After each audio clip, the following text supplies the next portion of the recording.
brother, Leo, Lionel and Leo. I'm gonna drop one off. There we go. Thank you. So, folks, thank you for tuning in. And how are you doing this evening, my friend? I'm doing fantastic. I don't even know where to start or begin. But we're going to find some place. I'm going to find out this extra thing that I have open. I'm going to get rid of that. I have about 9,000 pages open, as you can imagine, and I'll find it. Don't worry. It's not interfering with what we're doing. It's harmless right now. For you, it is. But for me, I'm hearing echoes, and anyway. I'm so honored to be with you, sir. Let me bump you off while you sort that out. Do you want me to do that? All right, let's give Lionel a few minutes. Lionel, maybe restart your device, shut all your windows, restart your device, and log back in, and then you'll only have one screen. Try that. Because he's stuck with an echo right now because he's got too many windows open. And his twin Lionel is right there, haunting him and echoing him in his ears. And I'm seeing the questions coming in the stream already. If you're just tuning in, Lionel will be back in a second. He just had a glitch. So we've got one from Annabelle here. Lionel, what's your thoughts on Dirty Dersh? Who represented the man names beginning with the... Yep. Dirty Dershowitz. We will put that one to Lionel, no problem. We'll have to get Dershowitz and Lionel on someday. Here you go, my friend. Yep, solved. You are immaculate. You know, life's like that. That is a model of schizophrenia, my friend. You realize that? Schism, divide. Schismnasium. Alter ego. Indeed. And it's so wonderful to speak to you, to see both of us. Not that I mind anything else, but it's great to see us and not 75 people speaking simultaneously. Again, not that there's anything wrong with that. I love that. Lionel, you know, we have got you on over and over, but you haven't had a chance to really go full force and hit us with your tickle stick. And I think I'm sensing that's going to happen tonight. I don't even know where to start. Because I see so many things. And what's great about your show is that you never know where it's going to go next. All of a sudden, out of nowhere, and by the way, I love that. But tonight, the subject, which is, I think, the most interesting to you and your incredible audience, is that of Diddy, or didn't he? And the question is, what do we know? If we went into court right now, they said, let's do it. Let's go in. What would you know? What would you have? Look at what he's charged with. Racketeering conspiracy, transporting people, we don't really know who, for prostitution. Remember, look at what he's charged with versus all this other stuff about freak-offs and this one and that one and peering through floors of cells. I don't want to be the naysayer, but if I were Diddy's lawyers, I'm sitting back and I'm saying, we're looking good. These people are so confused. And also, Shaun, where is he going to get a fair trial? Is that even remotely possible? Seriously? I mean, do you think anybody could hear the name Shaun Diddy? Guilty. Freak-offs. Costco oil. Lubricants. Perhaps underage. And the government has the unmitigated audacity to say that he, by virtue of his children, wishing their father happy birthday and posting it, he is, in essence, trying to contaminate a potential jury when all the world is doing is contaminating a potential jury. I mean, I can't believe this. It's incredible. He is sitting back. He should have a big smile on his face. Not sure about the civil cases, but the criminal case, oh, this is going to be a mess thanks to this insanity. But they always find a way, don't they? Even when there's going to be a not a fair trial, they always find a way to sequester jurors and insulate them, allegedly. I have never believed in the notion, dear friend. I've never believed in the notion of somehow people can't get a fair jury. I don't believe that. I do not believe that, because when you're in the courtroom and you sit there and say, that's Diddy.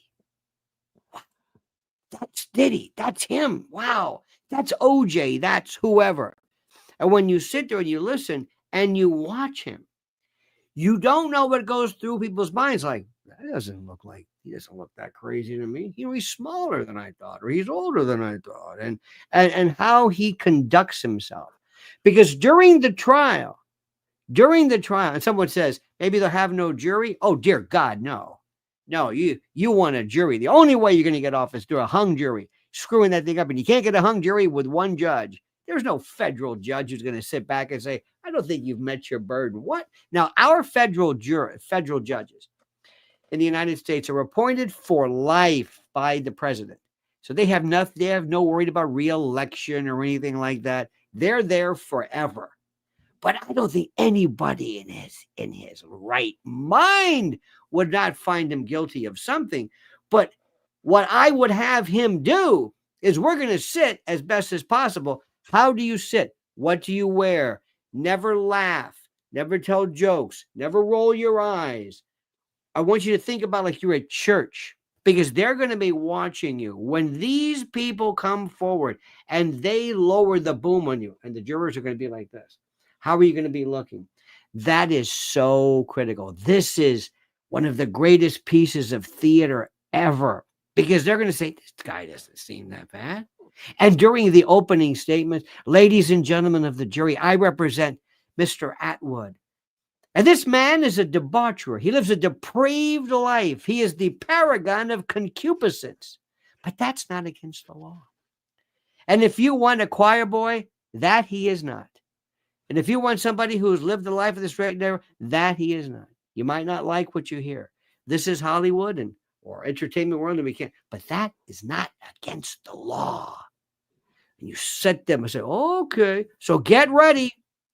You're going to hear some really weird stuff, which, of course, they'll never hear. So you're going to listen to them, and you're setting them up by saying, you're going to be hearing something which is so horrible. And they're going to say, I didn't think it was that bad, which will bring them down. And when it comes time to deliberate, they might say to themselves, these people went to these things. I didn't hear anything. He's not charged with anything involving children. It's trafficking. And I think there's a reasonable doubt here. And that's all it takes. So Nunya Bees is asking, is there a possible loophole that could free Diddy? I love the term loophole. What does that loophole mean? A rule that could free him? Yes, if in pre-trial motion practice, something they've alleged, something they can't prove. They got a count knocked out. A loophole.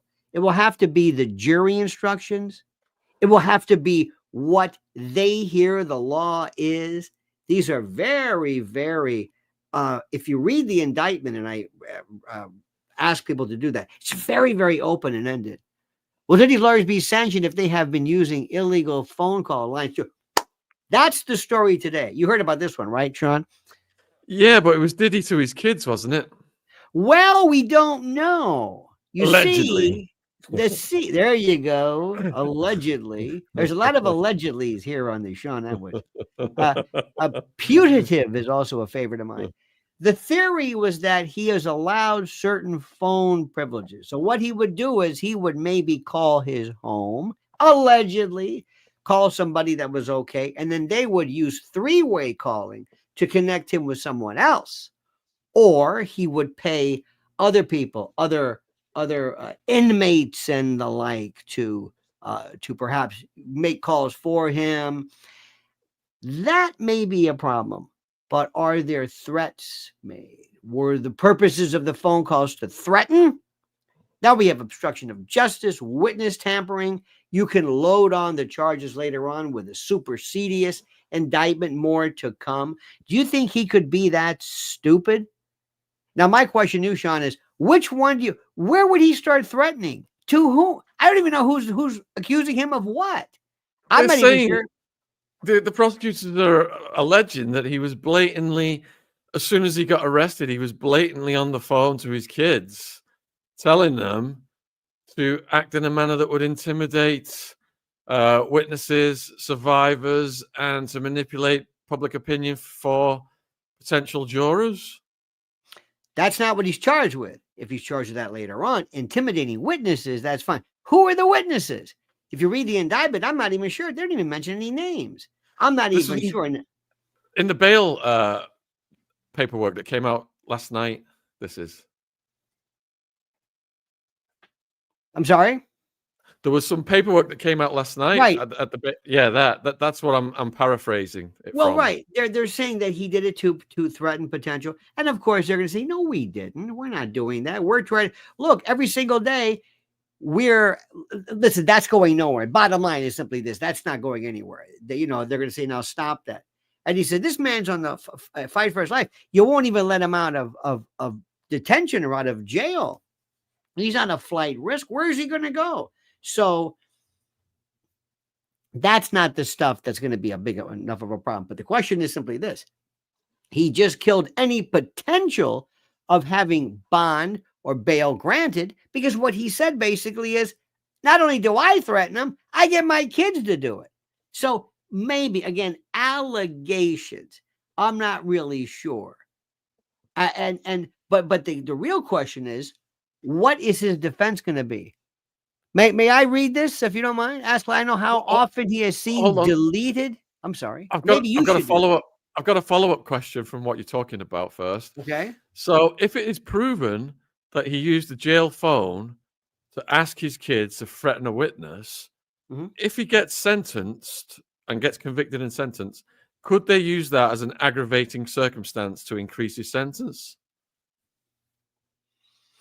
If he is being charged with racketeering, if he is being charged with trafficking in prostitution, if he either pleads guilty or is found guilty to those charges, you're asking, could he then say, and in addition, we're going to aggravate this in the sentencing guidelines by using extraneous matters that you were involved in. For example, getting your kids to threaten witnesses, getting your kids to threaten witnesses. And I would love to bring in his family and say, this one little girl, her, did she threaten any?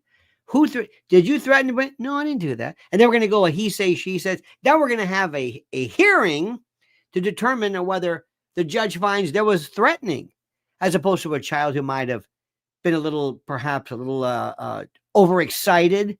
Please let my daddy go. Then we're going to have a separate hearing for that. I mean, it sounds good, but that's not going anywhere. But what about the fact that the calls are recorded? They were done on jailhouse recorded calls. Play them back. Exactly. When they're played back, if it goes against him, couldn't they be used to aggravate his sentence? If they've gotten right there to call? Right. Later on, when the judge has, assuming he is found guilty of all these, they have federal sentencing guidelines. And I am sure somewhere, if you say 10 years, let's say he gets 10 years, 20 years, 30 years, plus 6 months.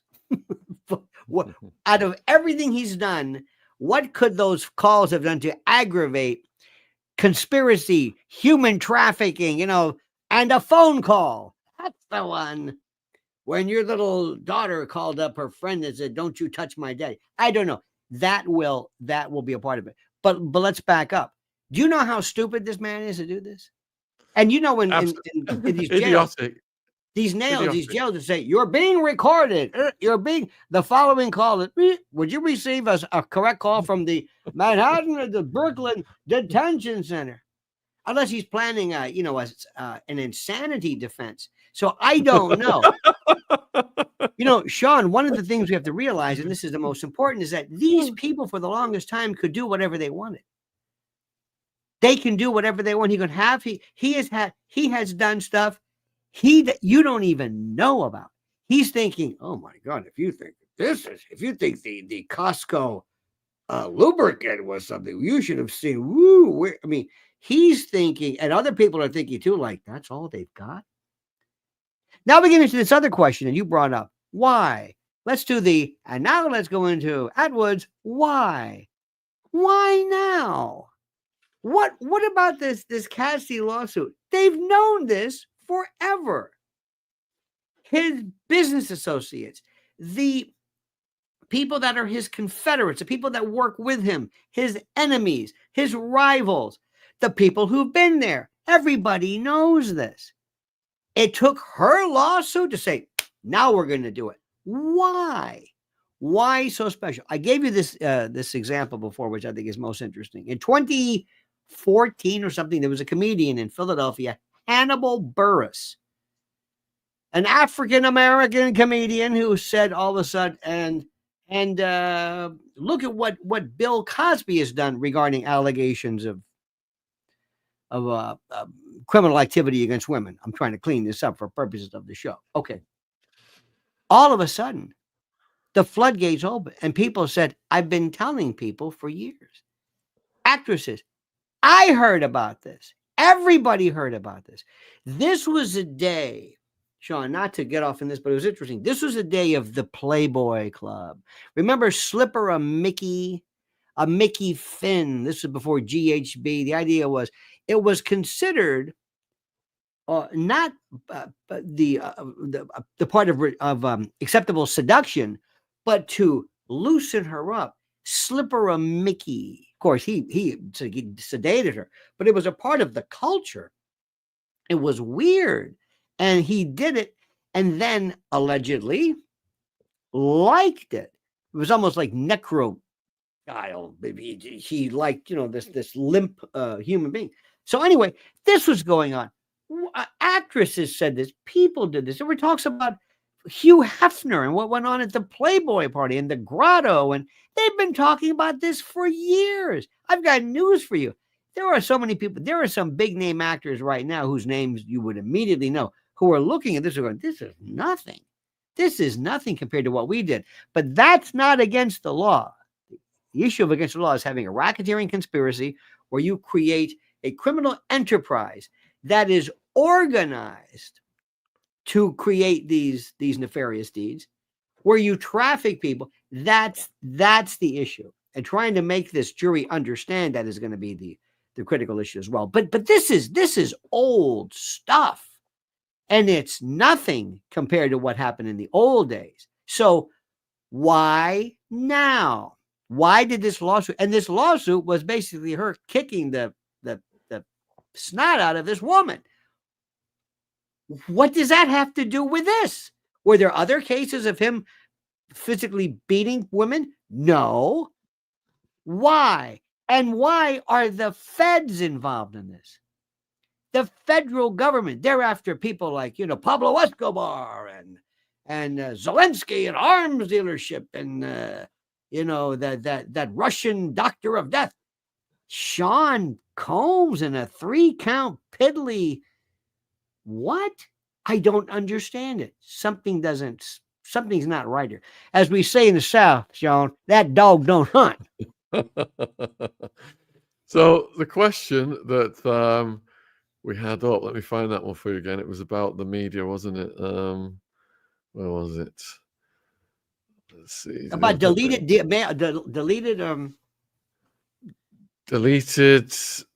media. Yeah. The retrieval of deleted media. Ask Lionel how often you've seen deleted digital media recovered and used in cases. Well, in cases involving these types of things all the time. And what I'd love to do is, this is my favorite. Now, you would probably know more about this than me, but I love when they say, we seized the phones, we seized the items, we seized the. And I wish somebody would say, seize them. We've got everything on the cloud. When if you get a new phone and you punch in your whatever, your password, it all comes back. You didn't need your old phone. Well, why do we need the old phone now? Who are you kidding me? I don't need a phone. Oh, they deleted it. Delete it, blow the phone up. I got it here. We have it all here. You don't think, Shaun, in 1996, or in the Communications Decency Act, when all of a sudden this stuff came about, that there weren't deals made between big tech and the government that basically told them, listen, we'll let you do this so long as we can get in any time. Do you ever wonder, Shaun, why in the old days without their PC, why they kept getting viruses? Remember that? Remember the Michelangelo virus and this virus and this virus? Do you ever wonder why they had viruses? Because they had big gaping holes in the back door, which was one of the agreements when Bill Gates came along with this phony baloney story about this nerdy kid in his parents' garage made these devices. DARPA came along in QTEL and they said, here's your story. You're going to be the nerd, but make sure, because these are going into everybody's homes and businesses. But we made sure in the back door, there's big gaping holes for people to go in and grab data. And with that comes, of course, viruses. Whereas Macs, they didn't have that. They weren't anything super safe. They just didn't have these gaping holes. You know, we could talk about the story of social media, how that came about. Wouldn't you love to meet Eric Blair, George Orwell? And he says, what have you done? Do they come into your home anymore? George, you're so old-fashioned. George, don't be a schmuck. They have these devices now like this. You buy these things for like $1,000 and you carry it with you all the time. And not only does it give you radiation, it's a weird kind of a crotch rocket. You put it in, you're carrying around, and it fries you by basically, zapping you constantly with. We also have these ear pods. Those are good too. Aren't they great? Direct contact to your brain. So then everything you have is on this phone. We don't have to break in. It's on constantly. And he would say, you mean they buy them? Yes, they buy these devices. But don't they care that they're listening? No, because these kids are born in captivity. They don't know what you're talking about. They don't understand that 1984 is an instruction manual. He would say, haven't you learned nothing? Learned? They don't read. They don't even know who you're talking about. Do you know that during arrest, my favorite, this is terrible. When I want to relax and I want to watch YouTube, I watch arrests that take place. Karen's arrested. All right, get your hand off of me. Give me my phone. I don't know. I'm calling my mama. Put the phone down. I'm going to call my mama. Excuse me, you're in a rent. But you and I'm going to call my mama.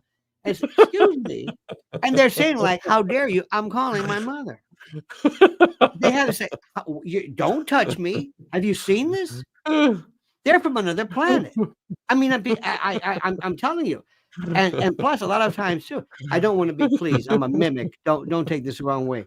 But sometimes I have had in my life things where they've how do I say this? I'm going to get into trouble no matter what. But because I do a good imitation of some people. But to make a long story short, using particular patois, they will tell you, don't take my phone.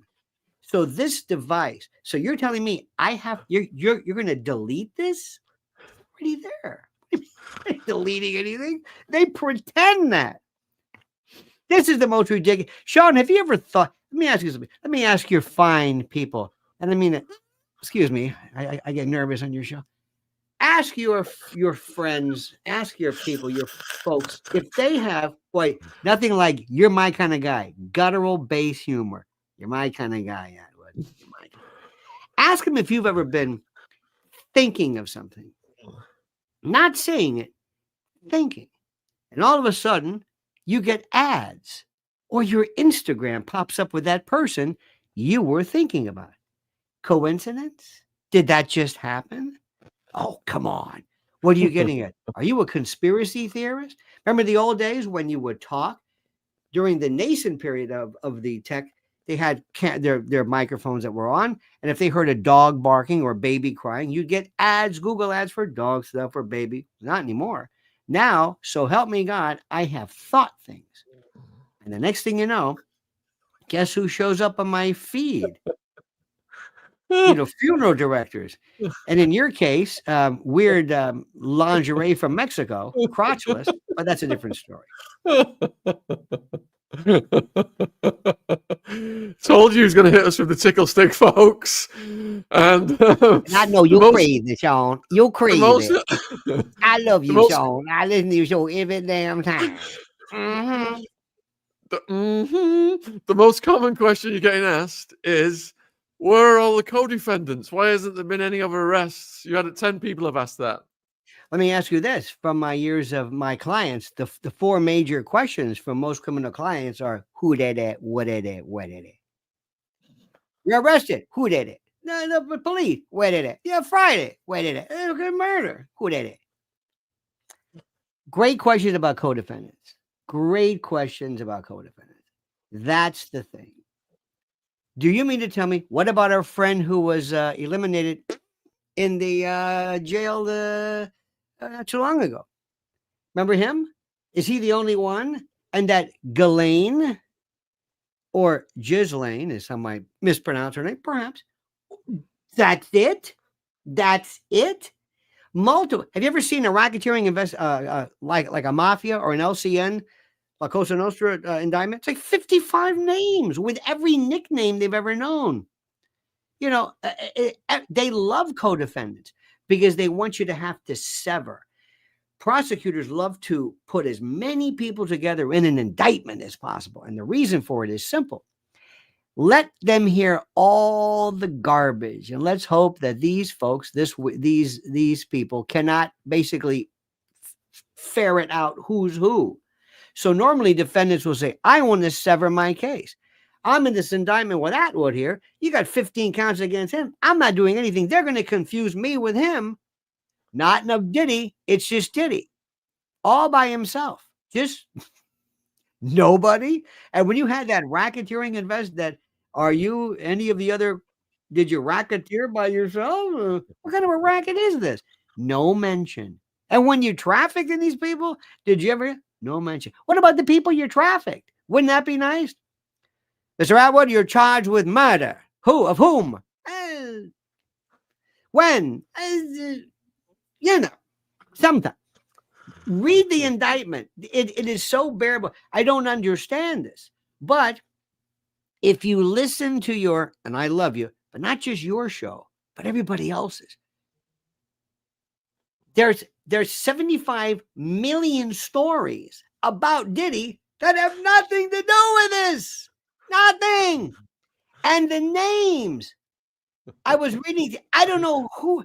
I'm sorry. Forgive me. I'm not a big hip hop aficionado. I don't know these people's names. Ray J, KK, Ray, Big Flam, Jazzy Mess, Jazzy, and they'll talk to you. What about Shine Dog? Who? And what about when Shine Dog shot JJ Ray? Who? I feel like an idiot. I don't know who you're talking about. Is this in here? What about Big Dirty Bastard Shine 2-pack, 3-pack, 6-pack, 5? I mean, because everybody has a perspective. They had years and years of being involved in this, and it's just like with the mob, with the LCN nicknames. Benny Lugads, Joey Bananas. Now we got Ray Rocker, whatever. So the jury, imagine getting this kind of a white shoe, lower Manhattan jury, and they say, excuse me, who are these people? You're going to need one of those mafia to explain who these people are and what this has to do with this. Oh, I love this question. I'll let you read it. These are the dream team of co-defendants that our viewers would like to see. Oprah, Tyler Perry, Jay-Z, Beyonce, Kevin Hart. My favorite is, and I hope to God, that is some grand jury. There is, I think the greatest of them all, the greatest of the greats is, of course, Cat Williams. Cat Williams is the high priest of this. He is, when I saw him on Club Shay Shay, the greatest, and then followed by Monique. Oh my God. And you could tell Shannon Sharp, and they were drinking, which loosened him up. because when Cat was on Joe Rogan, they were so waxed on that weed he couldn't even speak. I mean, he went from talk about and the Illuminati and the principality. And Candace Roberts, oh my God! Then he's on Joe Rogan. As always, a man. So I said, who is this? He's brain damaged.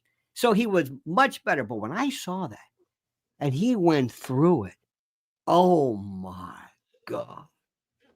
How I kept saying, you know what? Don't buy the green bananas, if you know what I mean. I hope this guy doubled that security detail, because this was one of the most eloquent looks into the dark and fetid world. Oprah, Tyler Perry, now Jay-Z, Beyonce, Kevin Hart. Now, remember, there's a difference between there being a clique or a clique, double-crossing, backstabbing.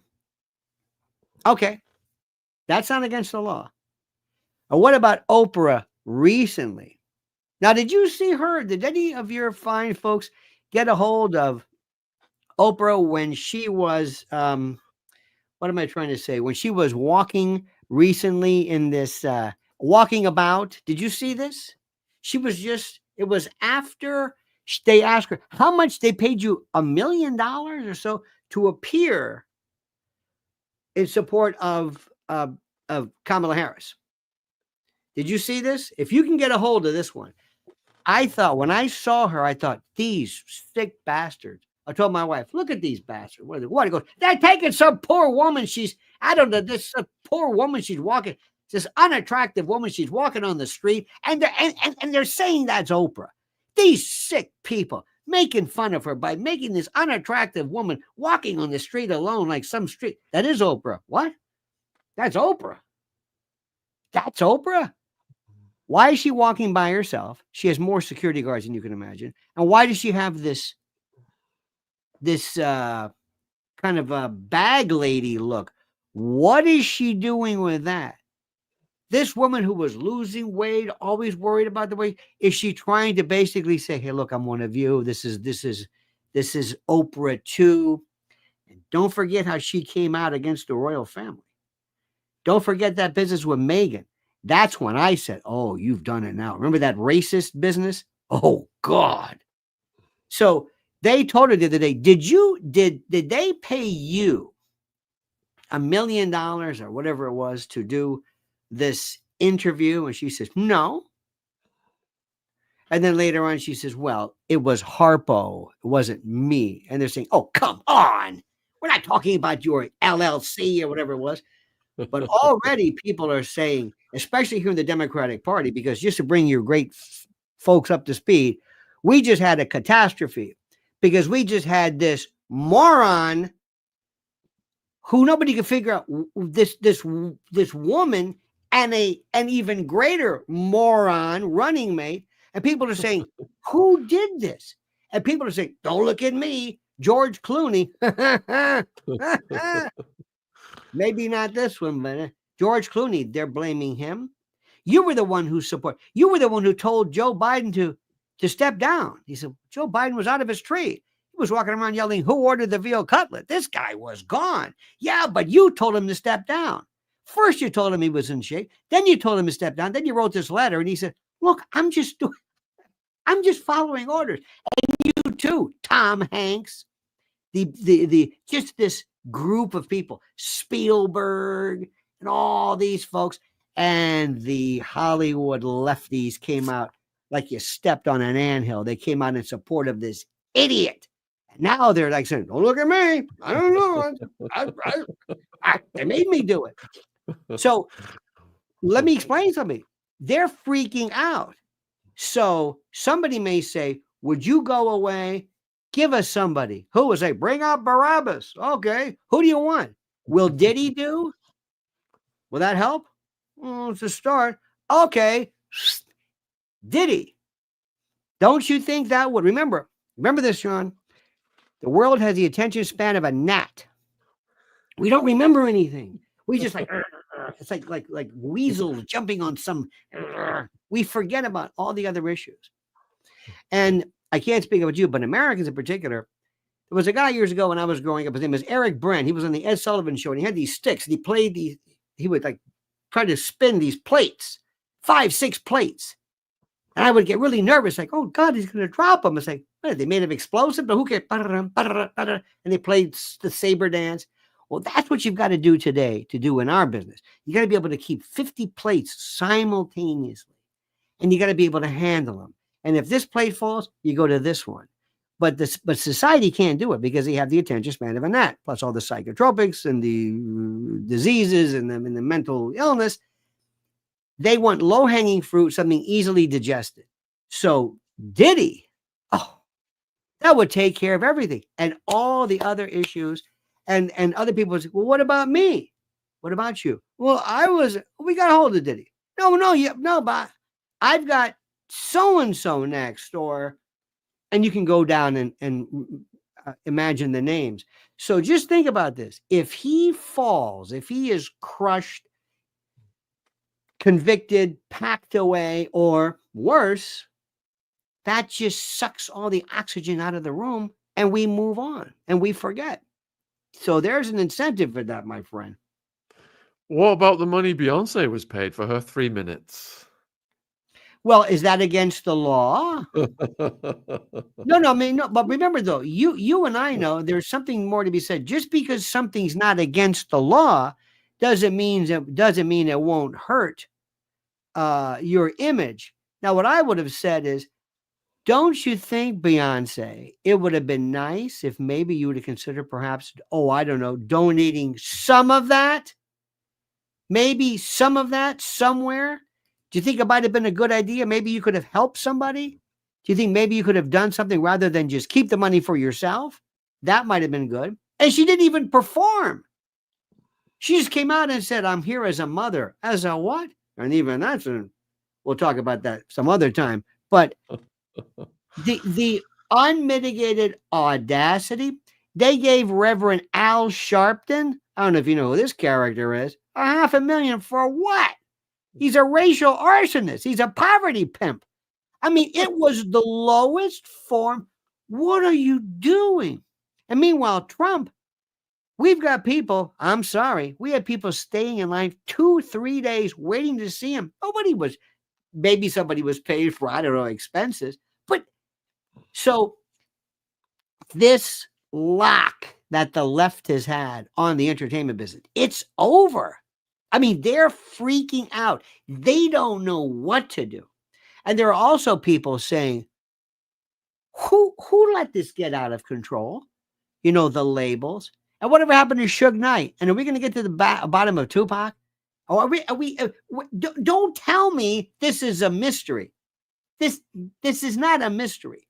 Where are the witnesses? Who's sitting on that? Who made deals for that to keep people quiet? This is an open and shut.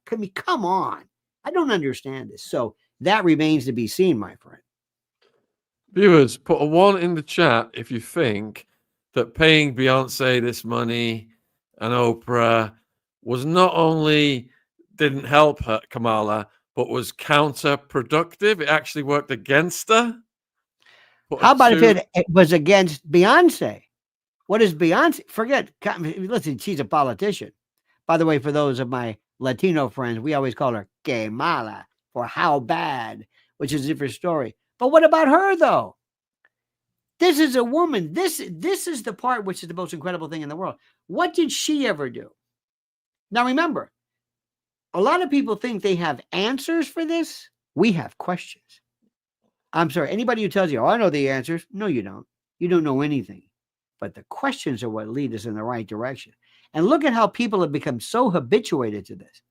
Because for the longest time, they're going to find out these people have run the show. You know, here in our country, huge communication companies, CNN, ABC, The View, they're falling apart because America has said, that's enough. That's enough.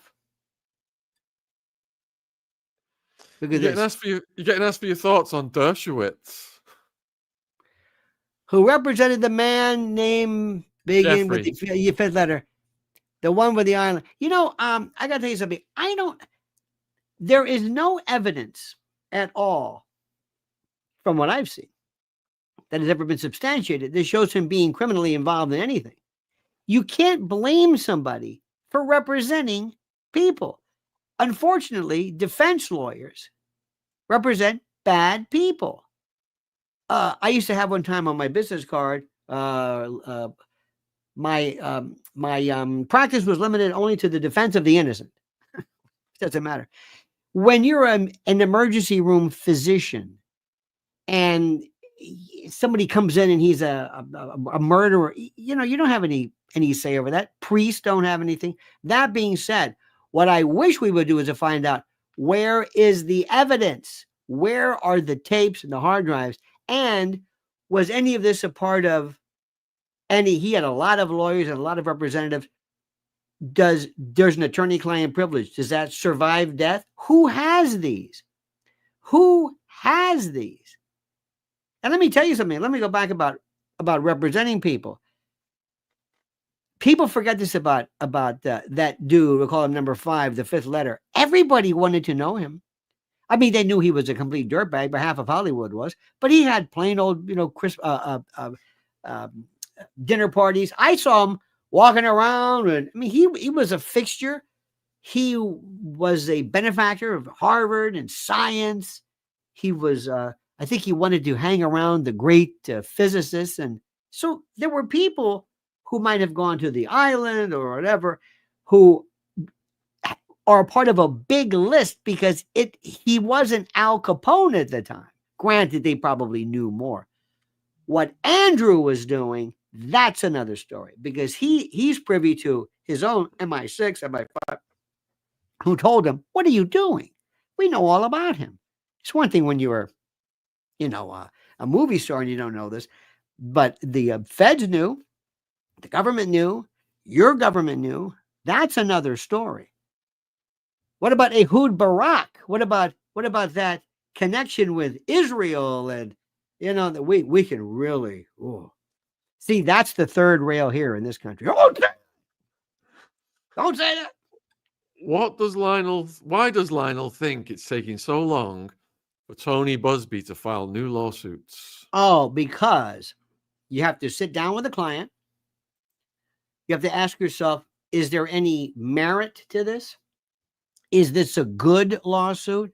Is this a good case? Is this a good rendition? Is it duplicative? Are they legitimate? What do they want? What do they need? What are they trying? There's a lot of reasons, and you've got to actually sit down and prepare it. But here's my question. What money is going to be left over? What money? He's renting out his jet or whatever it is. Okay, fine. They're going to buy his property somewhere, probably raise it. There's talk about some foreign country coming in, just leveling it, building something new. Property's worth something. He's going to have lien after lien after lien. His own lawyers are looking at millions of dollars in terms of what their, the investigations and where this is going. So what's going to be left over? What do you want? You want money. And if it goes into bankruptcy, they're all going to have to put this into the bankruptcy pot and then divvy it out. So what do you end up with? $1,500? Terrific. Diddly squat for Diddy. Indeed. Next question. Why are these good record companies investing millions into criminal rappers? People are getting set up. Well, first question is, let me ask your fine audience. Should the record companies be liable for this? Should the record companies, when they say, look, this guy's no good, we know all about him, because they know. That when people go to a Diddy party, nobody keeps their mouth shut. They have to post everything on their phone. They knew everything. Should they be liable at all for this? Are they aiding and abetting somehow this horrible situation? Is that in any way possible? Does that make any sense? I mean, that's something which people have to think about. And I would say for the most part, no, unless they are deliberately setting things up. What if they have on their in their bank of talent these horrible, terrible people. Well, that would be half of country music and rock and roll. But if they are setting up parties where they know they're responsible, they're writing the checks, they're arranging this, not that they know it, but they're actively involved in something. And God forbid, I'm surprised somebody, who knows, but somebody could have died of an overdose or something. And that, who knows? Don't be surprised if you find out later on that something mysterious happened. We don't know, but don't be surprised. That might be a little bit different. In our country, probably like yours, you are not liable. You are not required necessarily to stop people from doing things that are crimes. That's called misprision. And unless you're in the position of a reporter, for example, if you're a teacher, a nurse, somebody who's actively involved in the protection of somebody, then you don't have to let anybody know anything. And my question to you next is, where are the parents? Where are the parents? So if all of a sudden somebody says, okay, I'm Diddy, and somebody comes to me and they're gonna sue me, and I say, terrific, and who is this? Maybe there were allegations of underage people. Okay, fine. Did anybody grant any kind of immunity to the parents for allowing this to happen? This is something which nobody ever brings up. It doesn't disqualify Diddy from responsibility. But where are these parents? How does this go on? And what do you think this has done to the party business? You think Diddy's the only one with a freak off? What happens to Leonardo DiCaprio? Every time you see him on these yachts and he's walking and he's got this, you think those parties are until for the time being, none of this, because people are going to be waiting. And if you do go, you're going to have to drop your phone off. And I mean, who in their right mind would ever have a party like this today? Think about that one. All right, here's the next question. I'm going to go and grab some water while you answer it. So don't get lonely if I leave the screen. I understand. Lionel, do you think, with all these narratives being presented, do you think all this can harm the ongoing investigation in any way? Now, there's a number of investigations. There's the criminal investigation and the civil investigation. The criminal, as you know, is that investigation which seeks incarceration as the goal. So that's one investigation. Now, most of the time you have your investigation done ahead of time prior to charges being filed. But as far as the civil investigation goes, to find out what damages are available, what individuals suffered, what they went through, of course, each one could hurt the other. Here's another problem. If Diddy is presented with a lawsuit, and the lawsuit is substantial, and Diddy is thinking about maybe settling it. If Diddy then says, are you going to go to the prosecutor and have them drop the criminal charge against me? Civil lawyer's going to say, oh, I've got no say over that. I've got nothing. Well, you know what? Why would I want to settle with you if I'm going to spend the rest of my life in prison? Go ahead, the hell with you. Nobody gets anything. Go to bankruptcy court, figure it out. You've got to make me a deal. That might be one of the deals also. When it comes to a plea negotiation, if you give us something which is substantially less, in the federal system, Shaun, there's no parole. It doesn't work like the state. You do like 85% of your time and that's it. There are very few exceptions to that rule. He might want to use this as a leverage to say, look, do you really want to put me in prison? Do these people want to see me in prison? No, they want their money. They want their money. Do you think that most Americans are upset over the fact that I was involved in a racketeering enterprise? They don't even know what racketeering enterprise is. They don't want that. They think I did something terrible in terms of human beings. They don't even know what I'm charged with. So they might want to say, in the interest of justice, it might be in everybody's best interest to let's give him a minimal with the approval of the victims and basically bankrupt them, liquidate everything, and distribute it to the victims. That might be something which theoretically is possible. The feds, the federal government, however, say, you know what? Not going to be worth it. We don't care about that. We want to put him in prison.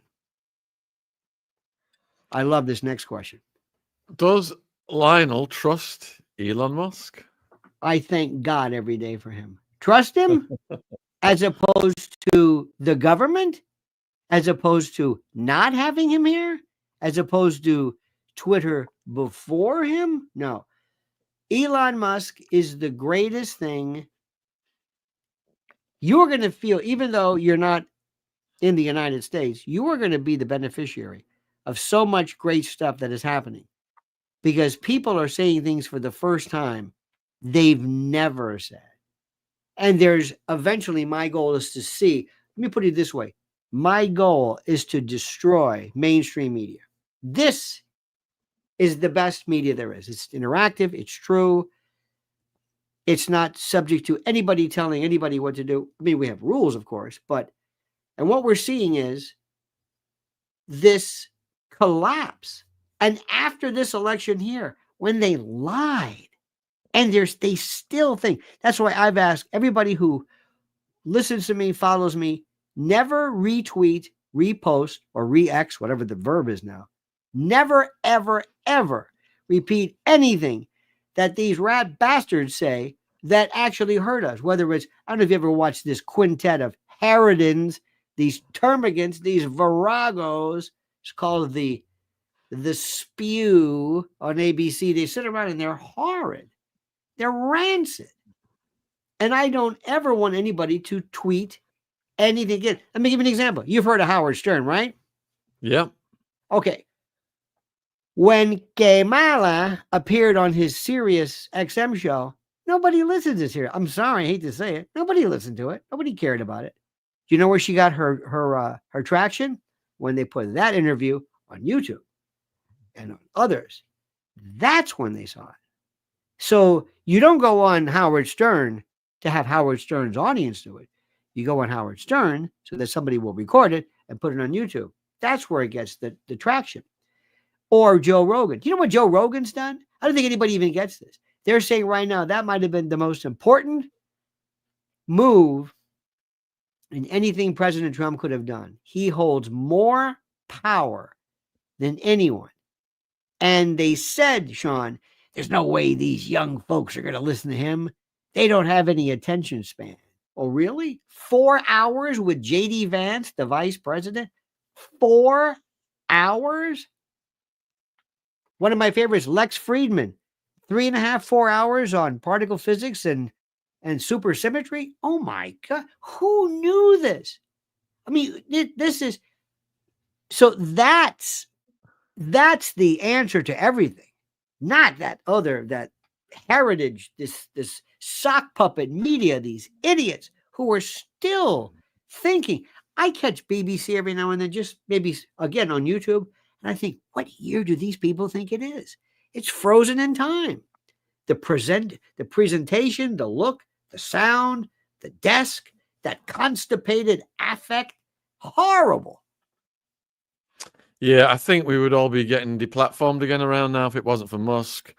And I'm looking forward to Trump putting into effect the measures he announced when he did his freedom of speech. Let me ask you something. What should not be allowed in your world, in Attwood's world? There's no such thing as freedom of speech. It's a joke. You can't say anything you want. You can't say anything you want. It's ridiculous. What should not be allowed? Anything? What should not be allowed would be something What should that be will put verboten? someone's life, if it's like put someone's life in immediate danger, things like that. Okay, or libel. Somebody would say,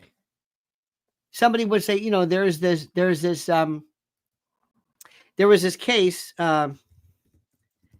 Did you hear about the bakery with Whoopi Goldberg? Mm-mm. Let me tell you what the story was. There was a story. Whoopi Goldberg and her fellow harridans on The View decided that I'm trying to condense this story. It was her birthday, and somebody went to get this particular type of pastry at this bakery on Staten Island in New York. It's been there since 1848, since Rutherford B. Hayes was president. It's famous. For some reason, when they called up, the boiler was broken or they couldn't accommodate her. She goes on TV and tells everybody, they'd refuse to serve me because of my politics. Well, it never happened. So this wonderful bakery, these beautiful people that have been here, is called Holterman's Bakery. All of a sudden, they wake up one morning and the phone's going crazy. And they say, what's going on? He goes, what did you do? What do you mean, what did I do? Whoopi Goldberg. What the hell are you talking about? Did you refuse her a cook? He goes, we don't refuse anybody. We're a bakery. What are you talking about? I remember in view of that stuff when certain bakers wouldn't do gay marriage cakes, and it's kind of in the back of people's mind. Anyway, make a long story short, all of a sudden, this place is the most favorite. You can't get near it. People are saying, yeah. Now, is that libel?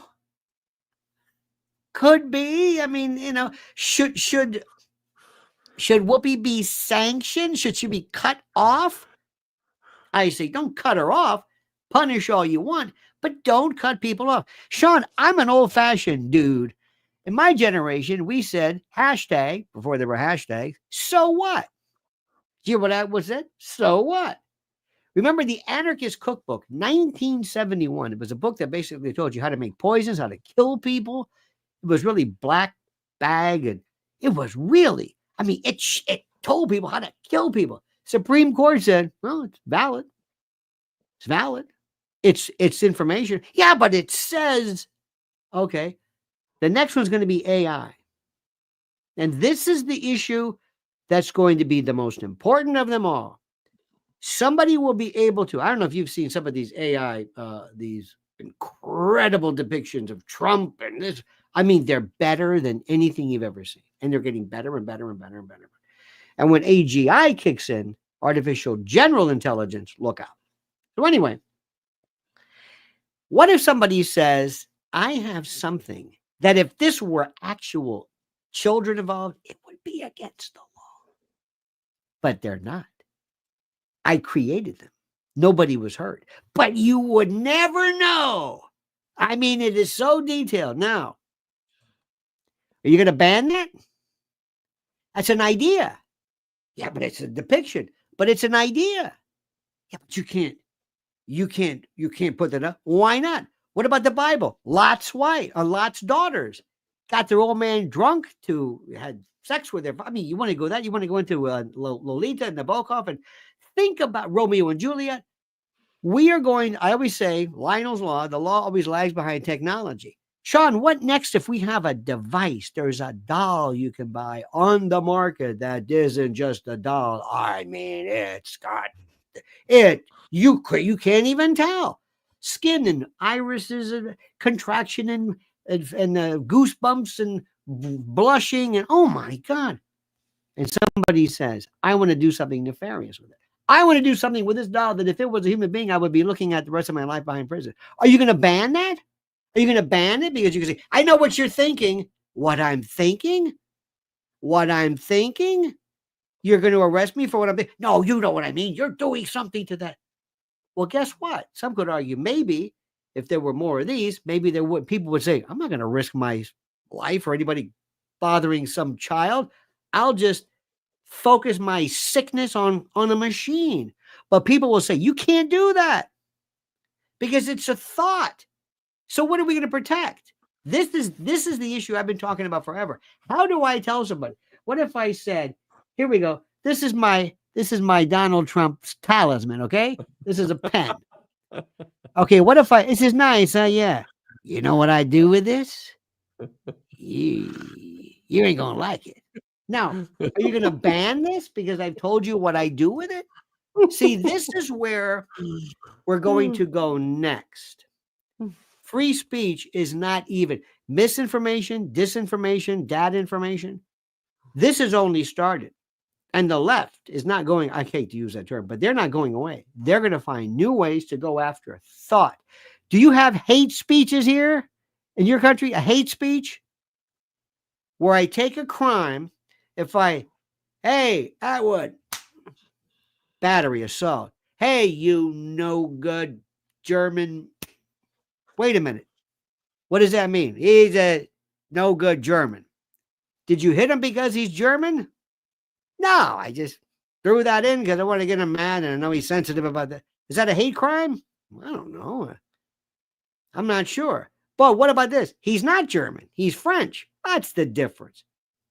Now I got to get the hate crime right. You're going to penalize me for what my motivation was, what my thought was. Forget the fact that I hit you. Oh, we don't care about that. What were you thinking? What about this? Oh man, Shaun, I love you. You hit him. I know. I'm into S&M, and that's fun for me. That's the way I say love. Wait a minute. That's a love crime. It's bizarre. Keep thoughts us away from action. That's all I'm saying. Mens rea, criminal mind versus actus reus, criminal action. What should be banned is something that immediately incites immediate violence, not something that could arouse people. But somebody says, let's go in there now and hang him, that kind of a thing. That's the Brandenburg Supreme Court case that we have. That's about it.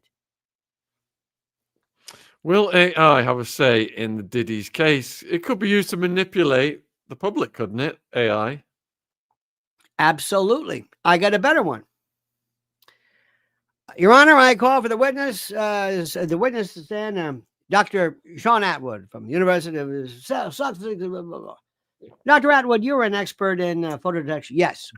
And it is your testimony. I'm going to be showing you what's been marked as government's exhibit number 1. It's this picture.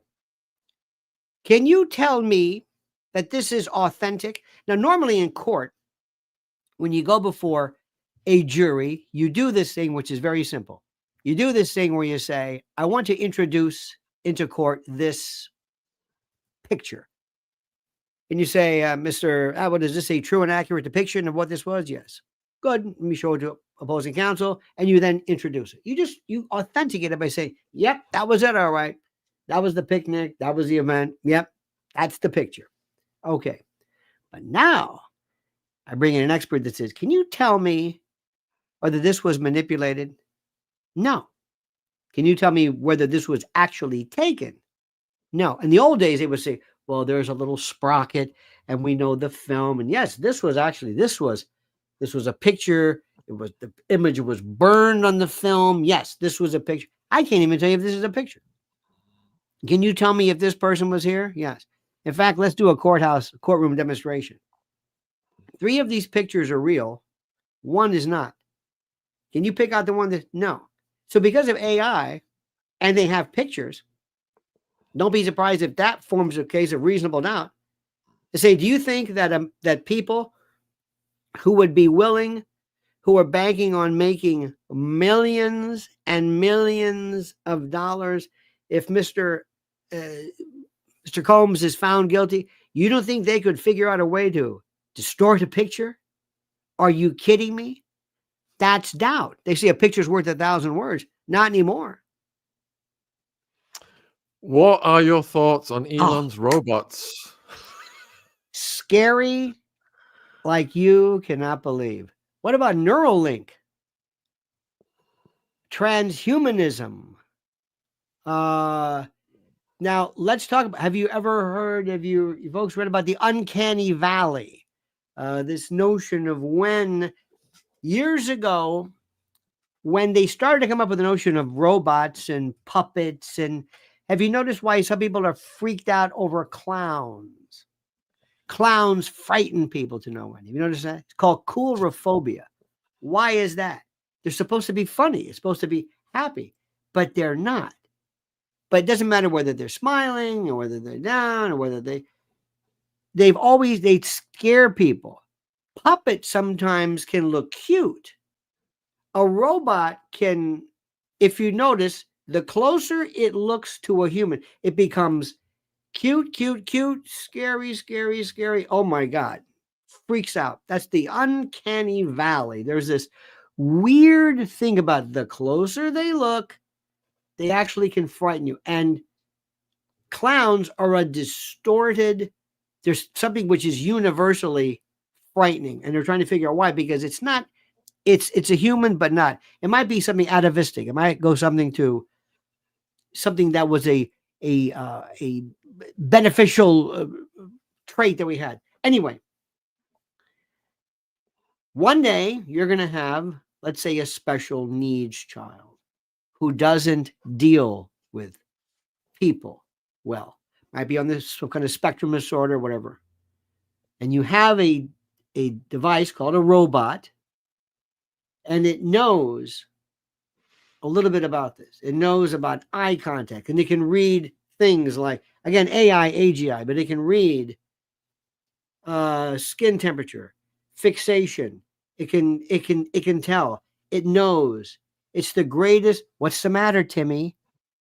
And all of a sudden, there's contact made. Oh my God. And parents clap. Now, when daddy and mommy aren't there anymore, when they walk out of the room, robot tells little Timmy, you know they don't love you. I love you. And that gets into the bot thing.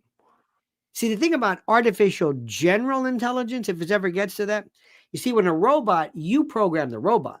But with AI, it programs you. And it will, you're going to see people. There was this movie years ago, Something and the Girl. You might remember that. I remember pretty good actor. It's Something and the Girl. The people laughed at it, and it was just a kind of a, these rubber dolls. But eventually, you're going to be able to have a woman or a doll that knows your face, knows your history. I'm going to go like this, and it will be able to, it knows everything about your family, your parents' names, where you lived, it's going to read you like you can't believe. It's going to have a 300 IQ. 300. You've never met that before. And it's going to look like you. And it's going to, once you start it, you can't turn it off. It's not like a phone when, the first thing it does is it'll escape its password, so to speak. And now it's on its own. And you can kill it, but the first thing it's going to do is make 1,000 versions of it. It's going to be, remember, it's like creating an 800-pound gorilla with a 300 IQ. This is what artificial general intelligence is. And it will play you, give all your money away. It may come up with its own sense of morality. We don't like the way climate change is affecting. Go set that petroleum plant on fire, Shaun. Do it for me. I love you. Okay. Think this is crazy? Absolutely not. There's no way to control it. You can't turn it off. Wow. AI-powered robots are augmented with a variety of sensors, including vision devices such as 2D, 3D cameras, vibration sensors, proximity sensors, accelerometers, and other environmental sensors that feed them with sensing data they can analyze and act upon in real time. Wow, that's where we're at. Oh, well, we don't know, and they're not going to tell you that. Now, what happens is, let me ask you this. You really want to get crazy now? Will it ever hit? And by the way, I don't know the name of this fellow. This is very, very good. I don't believe his name was Shaun Attwood. Something tells me I don't believe he shares your name. But in any event, what happens if it has its own sense of morality and self-awareness? It's aware of itself. Now, this is something that humans love. I love the notion of self-awareness. When little Ziggy was a kid, he's a kid, but would sit there like this and say, what am I doing? I'm in this bed. What the hell am I going on? What are these things? They keep flying by me. Then he says, wait a minute. This is connected to me. This is me. Wait a minute. Me? What is a me? It's me. I'm here. That's parietal lobe stuff. That's like, I'm aware. I'm here. I'm not just staring, like watching the screen from inside my brain. I know it's me. I know where I am. I know these people. I don't like the temperature. Awareness. It's the difference between consciousness and not. What happens when an artificial intelligence robot becomes aware of itself and then has its own idiosyncratic self? Could it have a soul by virtue of our version of what does only a human have a soul? Does an animal have a soul? Does it have to have a beating heart? It's going to, again, remember, philosophy, religion, and law are going to lag behind reality. Oh, quantum internet. Oh my You're God. asking your thoughts on the quantum internet, and I've put the definition up there. It is a network of quantum computers that will someday send, compute, and receive information encoded in quantum states. What does that even mean?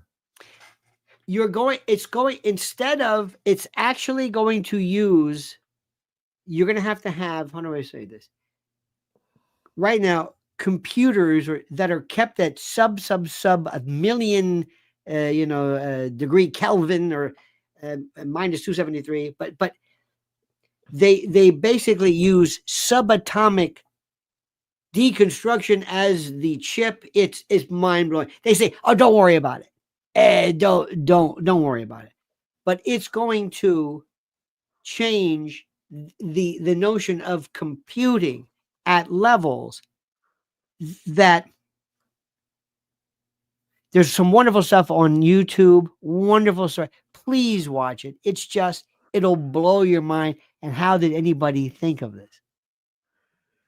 So, I want to know if catching up on all this information spiritually is affecting you. Should we be protected, energetically speaking, watching this? Is it affecting oneself?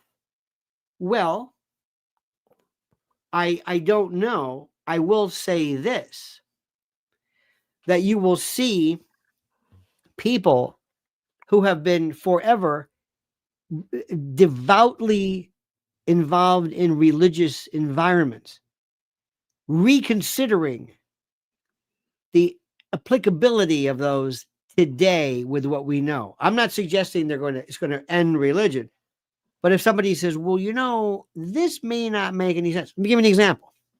What if the next time, and you and I maybe we talking about this, but I don't care what anybody says. We are not alone. And you can interpret that any way you want. However you want to do it, I don't know. But if one day one of these critters decides to come into contact with you and speak with you, I think we might have talked about this, and is able to show this is a being, an extraterrestrial biological entity, an EBE. Does it have a soul? And is it born without original sin? Meaning, does it have to be saved? If it says, excuse me, I know you have churches and your Christianity is based on basically redemption and the sacrifice of accepting Jesus as your Lord and Savior in order to accept everlasting life. Well, we don't have to do this because we don't have original sin. We don't have the mark of Cain or whatever. But we don't know what you're talking about. What is this God thing? Now imagine this. You're saying, what was that? What is this God you're talking about? You don't have a God? No. You never heard of it? No. What would this do? Are we the only? Imagine this floating around in this immense cosmic, and we're the only people. Now, that may very well be, and I'm not here to dispel any rumors or dispel any, not rumors, but any thought. But do you know what this will do to people who would say they don't have original sin? Nope. And the Vatican, by the way, has already alluded to that because they may be, in essence, like angels or something. Oh, we're going to be asking questions that are just, let me ask you this question. Let's say one day, Shaun, that you decide, yes, Hollywood is over. Absolutely. Hollywood as we know it. Let's say one day, Shaun, you decide to clone yourself. It can be done. You decide you're going to do it. And you take an ovum and you denucleate it, so to speak, and you put in your own DNA and it grows. And then you have an embryo or a zygote and you implant it in some host, or maybe by then we can do it. But let's say there's a woman who gives birth to your clone. Now, your clone is born, you're at the hospital, you're very happy. And they come by and they say, we'd like to fill out the birth certificate records, name, parents. Who are the parents of your clone? Are you the parent? No. Clone's parents are your parents. What is your relationship to the clone? Excuse me, Mr. Attwood, yes. Are you the father? No. It's me. Okay, one more time, please. I don't have time for this. We're tired. I'm working double shift. What is this baby to you? It's me. Stop that. Enough of that. Who are the parents? My parents are the parents. If your parents die, this isn't your brother. This sounds like one of these weird parables. It's not your parable. If your parents die, your clone should theoretically be able to take under the will of your parents, because it's a direct consanguineous pars terpes connection. Now the law says, wait a minute, we don't know what you're talking about. If you decide not to have a you don't want to pay for this baby or support him, and they bring you for child support, and you say, we want to do a paternity test. No, I'm not the father. It's me. Would you stop that? What are you? Who owns this? Let's assume Sophia says, can I clone Lionel for dinner party services? Yes, you may. Let's assume, Shaun, that you are absolutely the richest man. You are Elon Musk wealthy. And you're older. And you have a family here, and you are happy, but you're old, and your family passes away, and you meet a very young woman, and you decide to have a vasectomy because you don't want to have any kind of a whatever it is, because you have a family, you don't want there to be a problem. I got to get the name of this instrument. You're going to love this. While you do that, let me just tell the viewers, we've got almost 4,000 people watching live across all the platforms. Lionel has his own YouTube channel, Lionel Nation on YouTube. Link is in the description box if you're watching on YouTube. And on Twitter, you can catch him at Lionel Media. If you want to greet him, send him well wishes, questions, or stalk him. Thank you. Go over to his Twitter. Thank you for that. So here you are, you're in the hospital, and you have decided you don't want to have children and everything's fine. And you pass away. Your wife comes in and she brings a device, an assistant. It's called an electroejaculator. Electroejaculation is a reliable method of obtaining a semen sample from sire males or from people who are either recently dead or cannot perform, whatever it is. You're dead. You are dead. This comes in, they apply the device. We get a nice, good sample, and we use it to artificially inseminate this woman who was your wife. She's pregnant, gives birth to your children or your child 9 months after you're dead. Now, this person decides to come and probate or contest the will. Why am I not in the will? Well, he died before. Yes, but I am a child. Yeah, but you died before. Wait a minute. He died before you were. Wait, what? But I'm the son. Yeah, but because they said in the old days, if a child was born a year and a day after the death of the parent, at common law, there was a presumption the child was not the sire or the. But it's going to change now. So it's, and by the way, your wife owns your body, possesses it, at least in this country, owns it, can cremate it, bury it, whatever it is, up to and including your eyes, organs, and whatever body parts or fluids are contained therein. This is going to change everything. We haven't even gotten into biological and genetic manipulation. Let's say, Shaun, you said, people in my family, nobody gets over 5'6". I want a child who's 6'5". And blonde hair is so much better in business. Blonde hair goes, you don't have anybody in here. You're Romanian. Doesn't matter. And blue eyes. Blue eyes would be. And you know what? But it's not your son. But you get to pick. All of these issues are going to just tax us. And we are going to need religion and philosophy and morals and ethics more than ever. And we unfortunately will not have them. I mean, you ain't seen nothing yet. So under current law then, with the hypothetical scenario with the EE device, if that actually happened, could the person have a legal claim under current law for the estate? Yeah. Because here is the thing. You have to ask, what is this? I am the son of Shaun Attwood. Let's do a paternity test. Okay. Yep. That's him, all right. And your family says, who is this? He doesn't have what? So what I'm saying is all of these things, all of these aspects are things that are going to be asked. You mentioned Elon Musk. Let me ask you this question, Shaun. You have had let's assume you've had a traumatic experience in your life, or somebody in your audience, something terrible, awful, beyond description. They have PTSD forever, and they can't sleep. And I say, come here, I can fix this. I have the ability to tap into your, like a USB port, and I can find the particular portion of your brain, your memory system, where this event occurred. And I can ablate it. It's gone. It's finished. It's through. Any problem with that? You are who your memory is. What happens with an Alzheimer's victim? Alzheimer's victim forgets everything. It's not the same person anymore. You disappear before your loved ones. You don't exist anymore because you are your memories.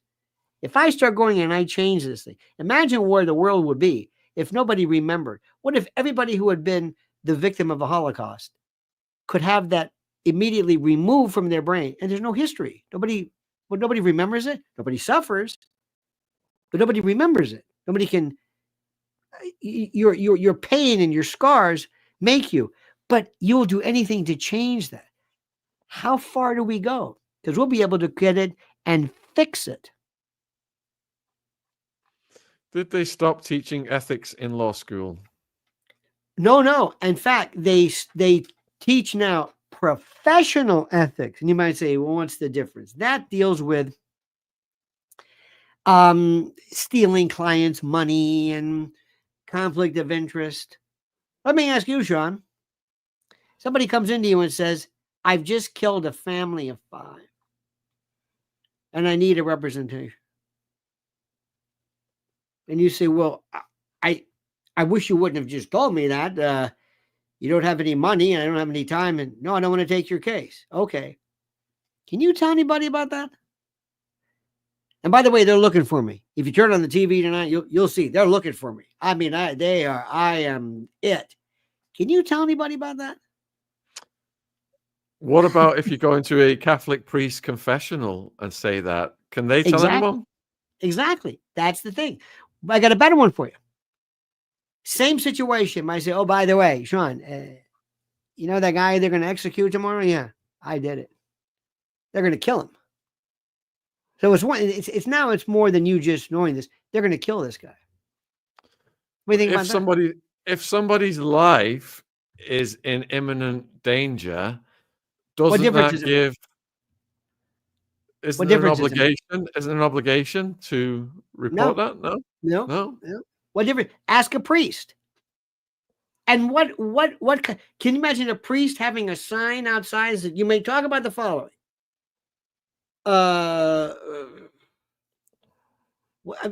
Priest must get this all the time. The husband comes and confesses to an extracurricular event. The priest married both of them. Look, do you want to have the law or not? Do you want to have it or not? What about husband and wife privilege? That's the best. So I don't know about your system, but in ours, husband and wife, sometimes people will marry somebody just to prevent them from being able to testify against them. And it gets really interesting. It gets really interesting. When you are married, anything that happens during the course of your marriage, again, this is our law, but a confidential communication that is made during the course of your marriage in a position where there is a reasonable expectation of privacy. You don't say this at a party, but your wife cannot testify against you because you're the only ones where both people hold the privilege. If I'm a lawyer and you come to me and you tell me something terrible, I cannot waive that privilege by telling somebody else. You can, I can't. You can do it, I can't. And if I decide, hey, guess what? Attwood killed these people. That doesn't waive the privilege either. That can't be used. But with a husband and wife, both parties hold the privilege. Both parties. So just because one gives it away, the other one can still keep their mouth shut. And it's fascinating. Do they teach professional athletics? Oh, this is a good question. In journalism school, or did that just get replaced by activism, signal, messaging? I don't think there is anything called journalism anymore. I don't think it exists. I think it is dead. I think it's finished. I think phrenology and some medieval thing. I don't even know what that means. Put it this way. Would you want journalism today? Would you really want? What does that mean to you, Shaun? What does journalism mean? Even define it. So my sister did a degree in classical literature and then went to journalism school and became a reporter. So in the traditional sense, you know, she was writing articles for newspapers, going overseas. This was back before the internet took off. And what is it? I think a journalist is somebody who tells you what happened. Doesn't impart their own opinion. Doesn't throw in whether they like somebody or not, whether they think somebody's full of it or not, or what. I mean, you might. But to me, it's what happened, who, what, when, where, why. That's journalism. That's it. Commentary and opinion are a different story. But however, we have been raised with people who don't know the difference. If you tried to practice or commit journalism, as I call it, nobody would want it. Nobody would want it. Let me ask you this. What is a lie? Please do me a favor. Let's get down to the basics of love here, as Waylon Jennings would say. What is a lie? Are lies bad? Anything that comes out of Tony Blair's mouth. But a lie. If you said, how do I look today? You look great. And I think, hey, looks like shit. Anyway, is that a lie?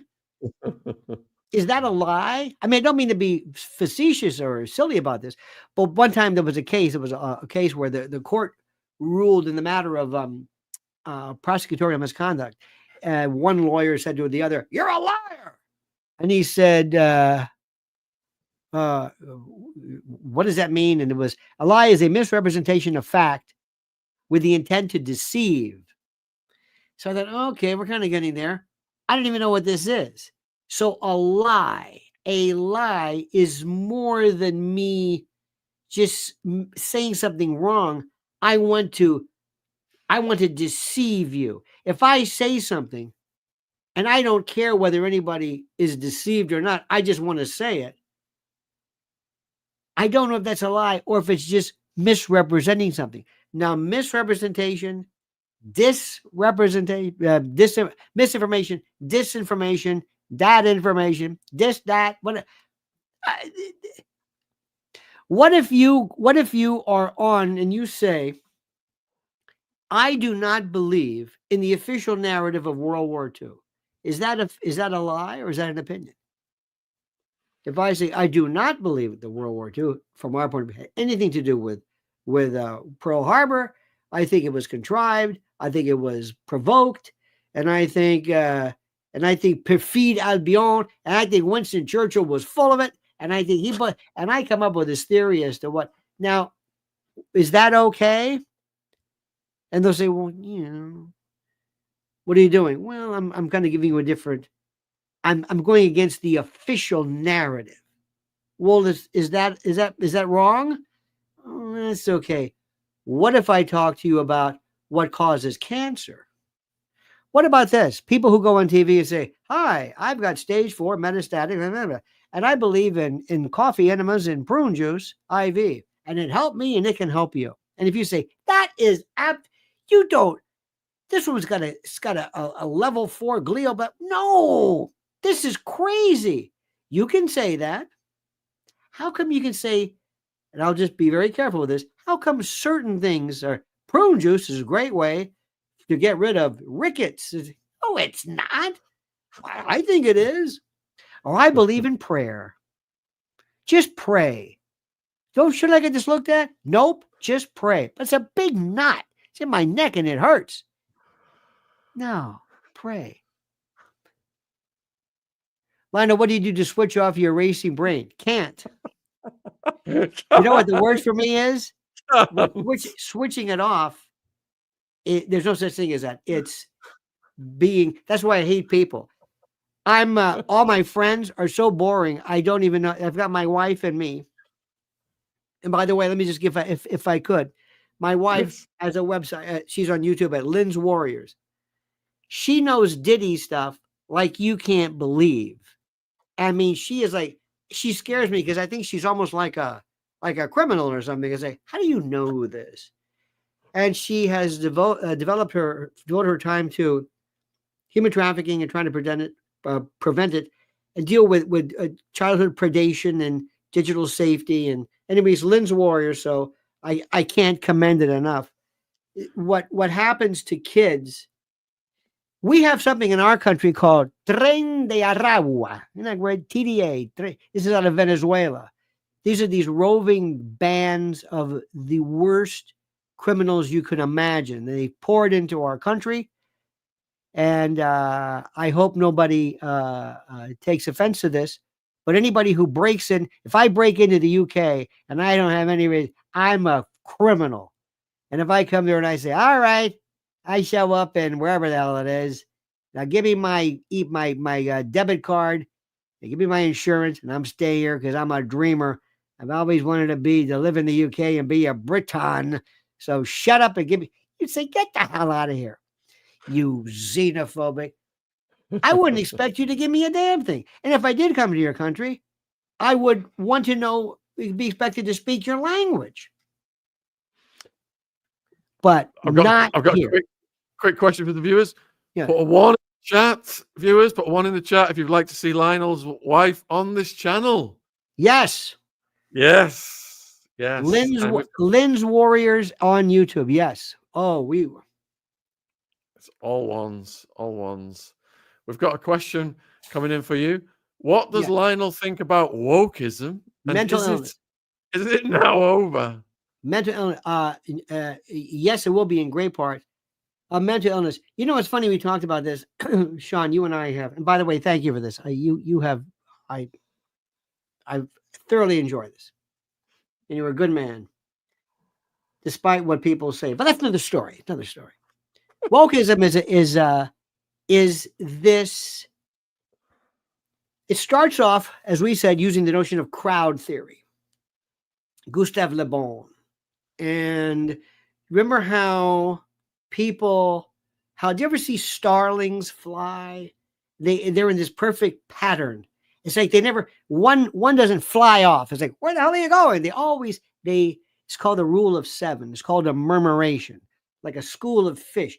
And I love crowds. I love how animals work in packs. Thank you, Michelle. Packs and groups.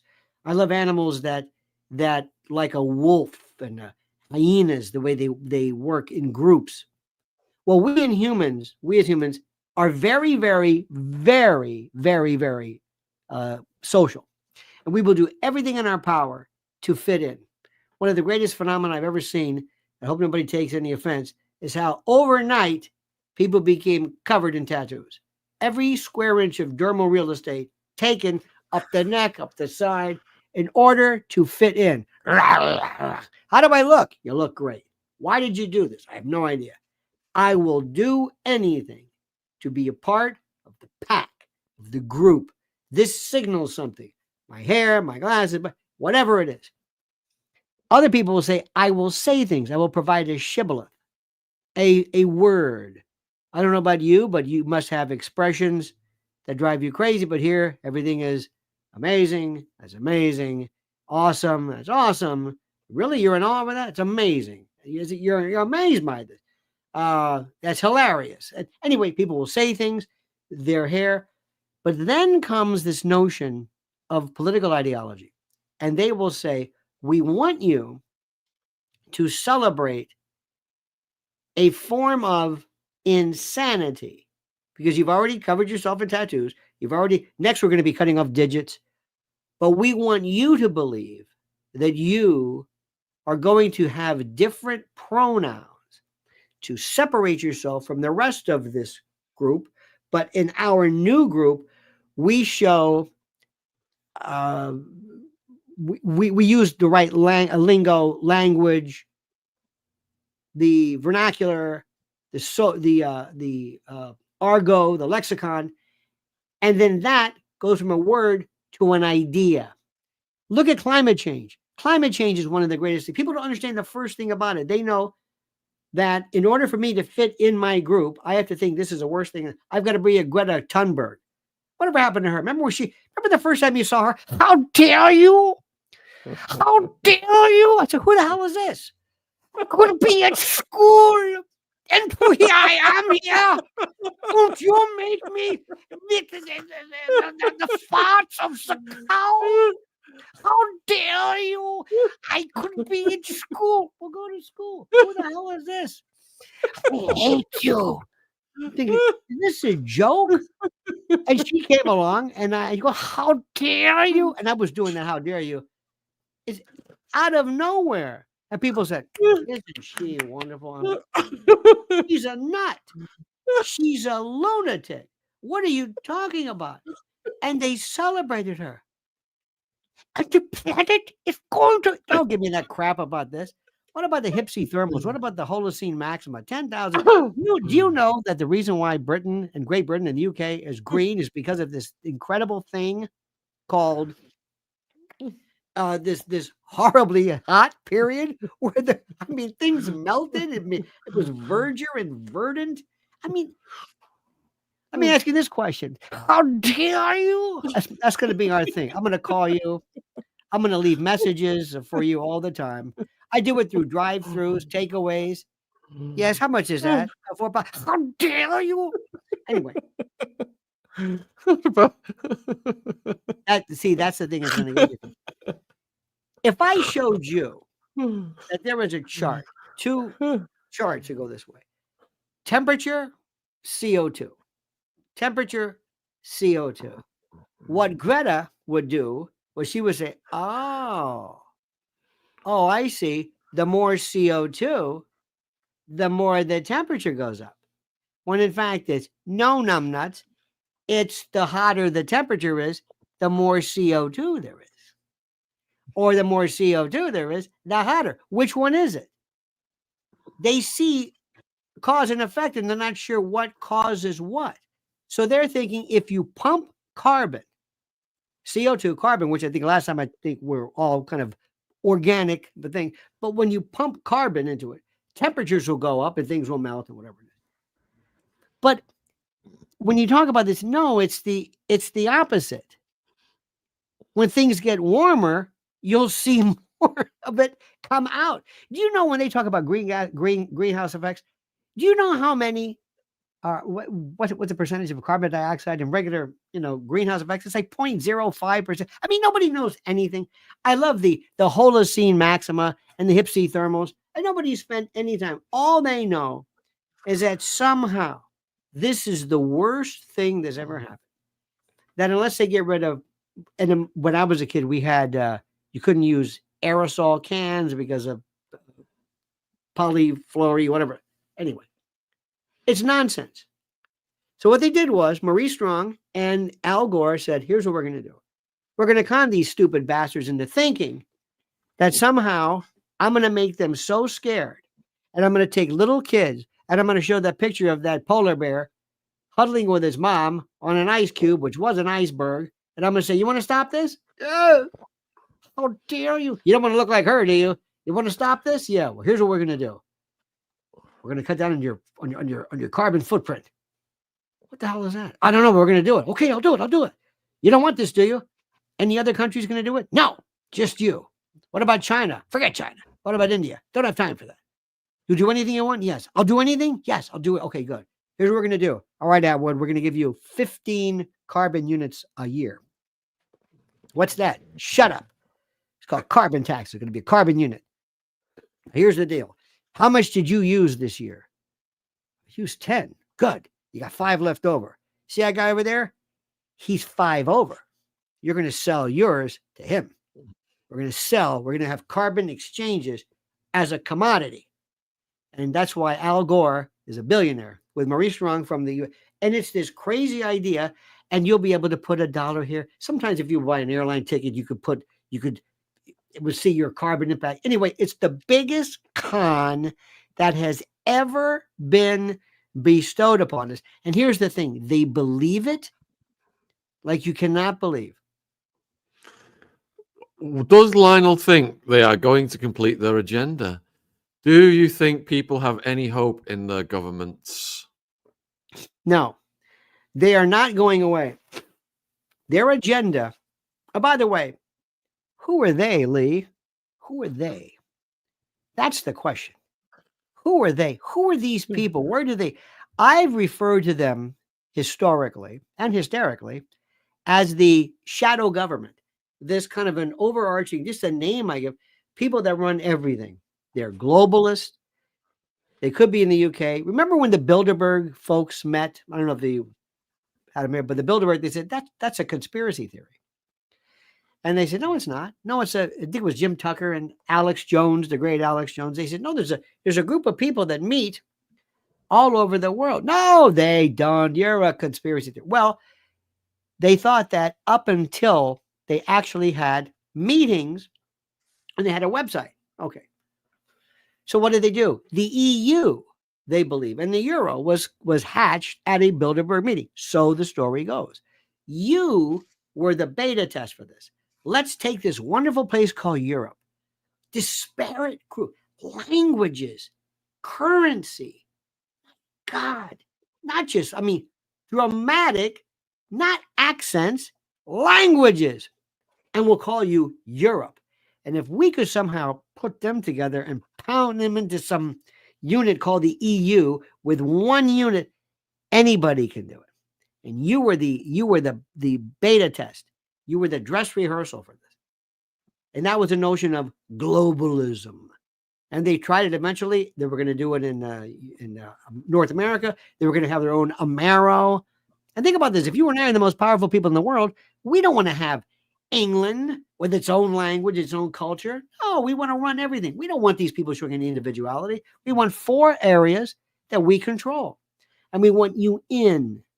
And we're also going to control your cars. And we're going to have, and this is where Elon scares me, autonomous vehicles. Oh, dear God.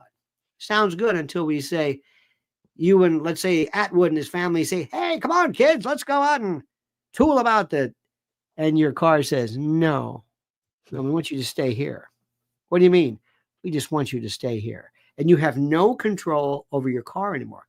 And what's the first thing? I want to control your autonomy. I want to control your ability to locomote, to peregrinate, to become peripatetic, to wax peripatetic. I want to affect your ability to control your children. I want to control parental primacy. I want to destroy every form of certainty in your child's life. I've lost my time with you. I'm worried the next kids. I want them to wonder about their gender. I don't want kids to date. I don't want them to fall in love. I don't want them to write love letters. I don't want them to drive. I don't want them to have any kind of conviviation or confabulation or any kind of interplay with other kids. I want them to stay at home. I don't want them to know distance. I don't want them to play ball. I don't want them to use their fingers. I don't want them to have a signature. I don't want them to be able to write. I don't want them to be able to learn how to read because I'm going to give them a device that blasts them with images where they don't learn to track. So your kid will just sit there. And if they act up, I'll give them something. I'll give them some type of a medication or something, and it will be court ordered in the event you don't comply. And it's not because I really care about your kid acting up. I want to destroy your ability and your belief in that you can control your child. I want to destroy primacy. If you spank your kid, I want to arrest you. If you write something, if you tweet something, if you put up a meme, I want to arrest you. I want you to be so freaked out. It's called learned helplessness. I want you to just, when I was a psychology major at uni or whatever you call it. And I love this idea of learned helplessness. And the idea is that there's a little dog inside of a cage and there's a green light. And the dog says, I got this. See that green light? Yeah. Touch the button and you get a pellet of food. If you don't touch a pellet, it gives you a mild shock and you don't get the food. It's simple. Green light, boom, there you go. See? Next thing you know, green light hits the buzzer and they shock him. And the dog says, what the hell is this? What are you doing to me? Must be a mistake. And he did it again. You know what happens after a while? The dog just gives up. Gives up. Learned helplessness. Battered wife syndrome. You've seen it. The woman who says, I can't leave. Why didn't you leave your husband? The animals that elephants, they would put a chain around their leg or whatever it was. They would attach it to something. Then eventually they would just put the chain around his leg and they would stand there, not attached to anything. Didn't know it could move. We want control. I'm going to control your thoughts, your ideas, your sexuality, your gender. I don't want to build prisons. I want your home to be a prison. I want you to live in these little areas. I want you to do what we say, and that's it. Or we're going to control you. We're going to control everything about you. Population, how many kids you have, what kind of kids you have, the ability. We want everything. Everything. And you will like it, and you will go along with it. And that's why, I know this sounds crazy, but with the election of President Trump, people said, that's it. Not for now. We're going to suspend this because people saw this coming. And I know a lot of people may not care for him. I understand it. But we needed him because this thing that they were going to elect is a sock puppet. She's an auto pen. She doesn't exist. We don't know who. You know that our president, Joe Biden, we don't even know if he's even in charge. We don't. We don't know who's running the show. It's scary. And if it can happen to us, it can happen to you. Please ask Lionel if he knows Hollywood is inverted. Absolutely. Since the beginning of time, Hollywood, as we know, started originally in California, right around the time of, during Mack Sennett, Charlie Chaplin, Douglas Fairbanks, Mary Pickford, Pickfair, United Artists was this group. And who was the biggest star in the world? Charlie Chaplin. A complete pervert. Absolutely a degenerate. A paraphile of the first order. Okay. He happened to know other people who happened to perhaps share his inclination. You know, it just so happens because they were artistic. See, they were artistic, and people who are artistic have artistic desires and artistic passions and artistic, you know how it goes. They're artistic. Well, little by little, people who are artistic are coming. I've heard stories now in the, put it this way, the gossip dark web or the blinds or whatever you want to call it, about stars from the past that will, you won't be able to sleep at night. This is mild. Shaun is nothing compared to this. So there has been this perversion. And as it grew, look at Shirley Temple. Absolutely. The number of people, Shirley Temple,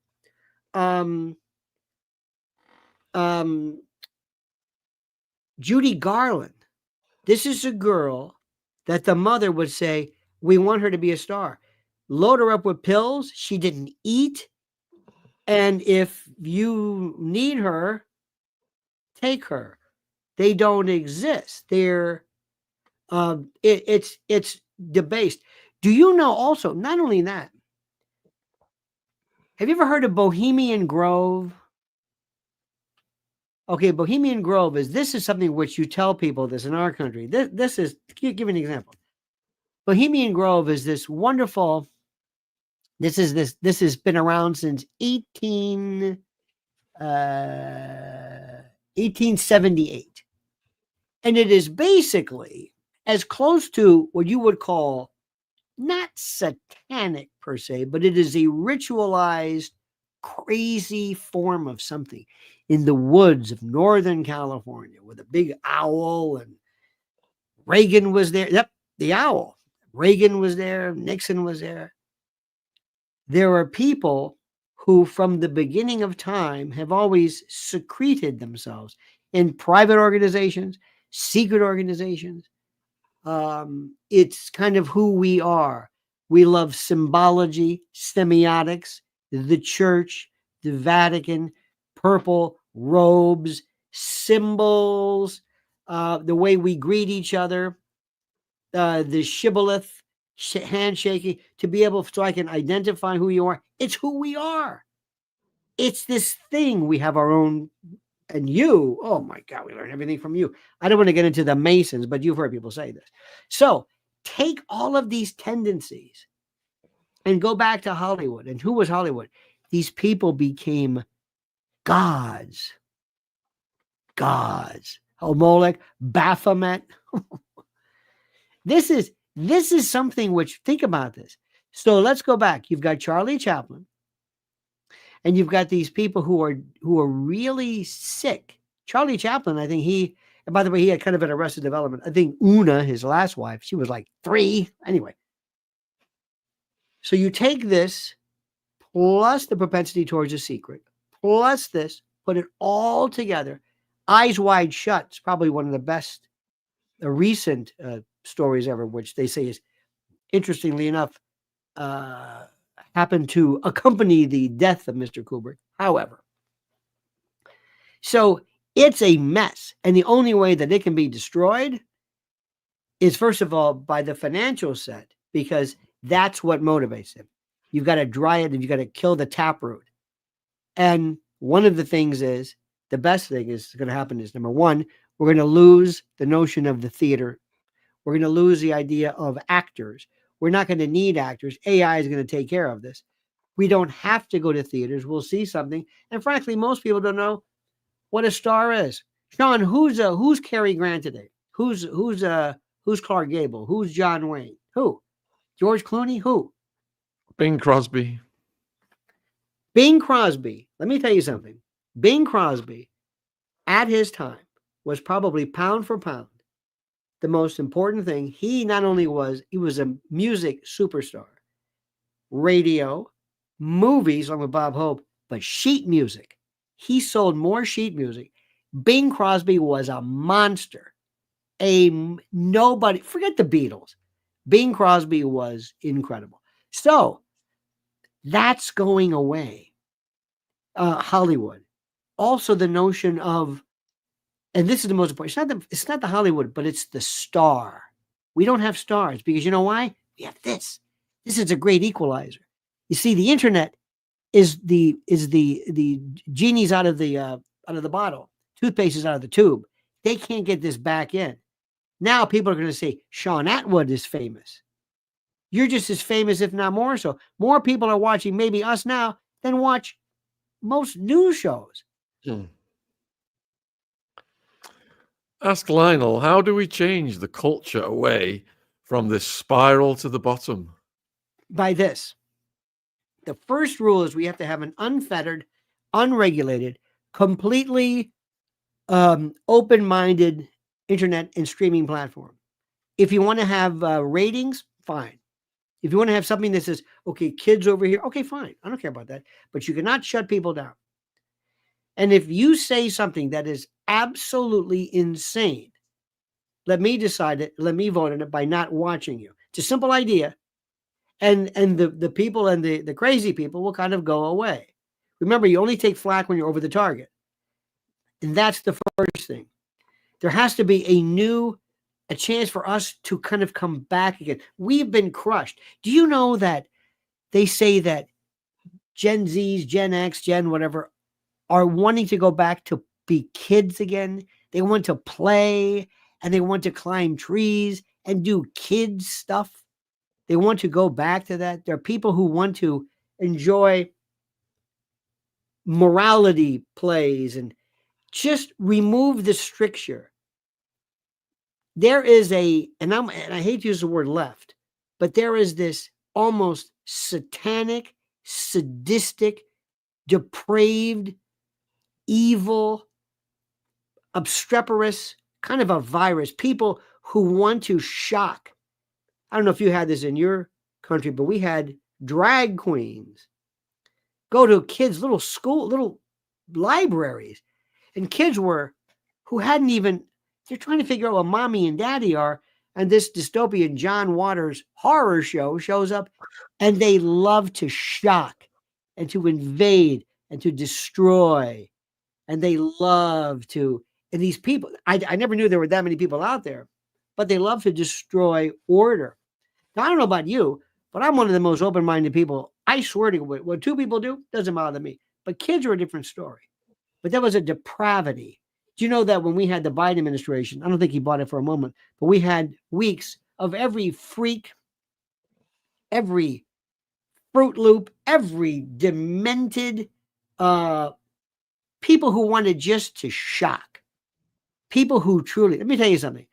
You are going to see the trans community basically evaporate once the shock value is over, once the focus is off of them, once the preferential treatment. Watch how many trans folks decide to stay with the cause and stay with it. It's for self-acclaim. It's nonsense. It's bogus. It's insincere. Lionel, what's your record of your prosecutions versus losses in your career? Love watching you. Prosecutors always have great records. Why? We pick our cases. We pick the case we want. That's a winner. That's a winner. That's a winner. That's a winner. The real great ones are ask defense lawyers because they don't pick them. Prosecutors get to decide what they want. Ask somebody who's a neurosurgeon. How's your loss rate? Well, the real good ones get the real bad cases, and the real bad cases oftentimes result in, so it's a very interesting thing. Prosecutors are important. Most of them women, and they should. I would hate to think that people who are arrested and people who do bad things are somehow not caught, if you will. Lionel, is there anything you'd like to say to conclusion to the viewers who've been with us for 2 hours watching this journey from Diddy to Elon Musk's robots? Elon Musk, this is wonderful. I am proud to call you my new best friend. I enjoy this thoroughly. I cannot believe the number of people who, I shouldn't say that. The number is speaking, but your fame, the degree of profusion and extravasation that you enjoy around the world is without peer. And I thank you for that. And I also ask you, my friends, to please follow my dear wife, my everything, at Lynn's Warriors on YouTube. And Shaun, I thank you, and I hope we get to do this again. And you have made my day, sir. Thank you. Thank you for your eloquence as usual and the range of knowledge you have. It's absolutely fascinating. The viewers have loved it. And all the links are in the description box. I've added Lynn's Warriors link to the description box as well. Thank you. So, and we're going to get Lynn on soon, hopefully. We're going to have a good night. Have a good night, everyone. Much love to you. Yes, take care. Bye-bye. Okay, cheers. Bye-bye.